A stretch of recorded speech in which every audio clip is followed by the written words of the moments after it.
Google making some major announcements just a short time ago about its plans to make your life easier with the help of their new gadgets that apparently you can wear. Aren't you excited? Their annual developers conference just kicked off and they showcased a new Android smartwatch and more ways for Android to connect to your home and now your car. Take a look at Android Auto. They're selling it as a hands-free way to enjoy the features one gets on Google's Android software. Okay. CNN technology analyst Brett Larson, who was cracking me up over this in the commercial break. Good to see you in the flesh in Studio 7.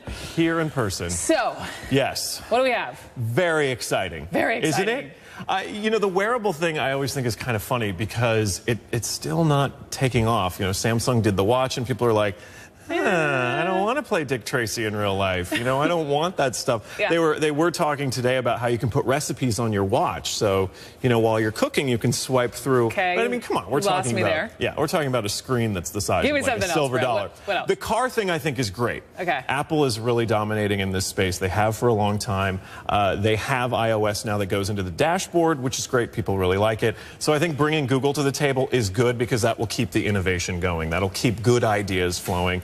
Accessing all this stuff. Our cars do so much stuff right now. They were getting internet connections in them.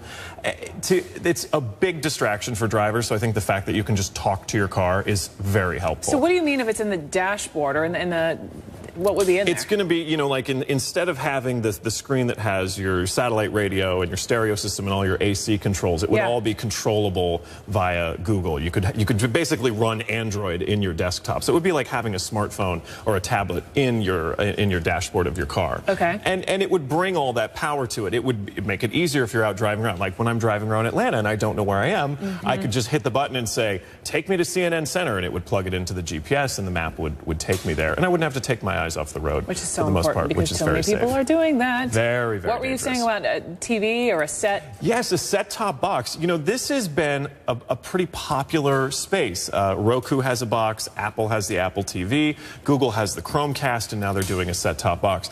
The set-top is it's golden prime real estate in your living room. It's where everybody wants to be because it's that last device between you and everything you're enjoying. And if you can insert yourself there, then you can have some sort of say and you can kind of monitor what it is that people are interested in doing, and you can also get those eyeballs, and that's sort of it's still the big thing. In 20 seconds, are you freaked out at all that we're giving up all this information? Yeah, I definitely am. I think George Orwell was 30 years late, and I don't think it's the government that's watching us. I think it's big corporations. I think it's great and it's convenient and it's saving us money here and there, but I think we are divulging way too much personal information, and the law hasn't quite caught up with protecting us as consumers.